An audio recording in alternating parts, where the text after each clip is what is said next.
একটু নাচানাচি করি, যেটা নিয়ে আর কি যেটা নিয়ে আর কি অনেক কথা আমাকে সম্মুখীন হইতে হয়েছে। টিকটকটা ছিল আমার শখের জিনিস যখন আমি কেক বানাইতাম না, যখন আমি এখানে আসিনি। আমি একদম সৎ পথে আছি।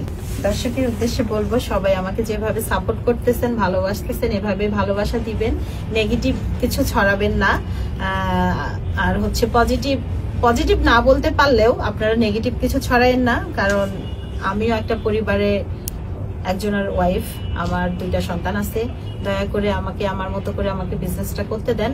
আমি চাচ্ছি ভালোভাবে সৎভাবে থাকি বিজনেসটা করতে, বাজে কোনো কিছু না করতে।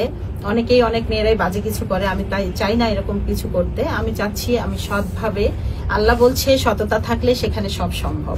তো আমি চাই, আমি শুরু থেকে আমি সততা দিয়েই শুরু করছি। আমার বিশ্বাস আল্লাহ আমাকে অবশ্যই সাহায্য করবে। সবাই আমাকে ভালোবাসবেন, ভালো থাকবেন।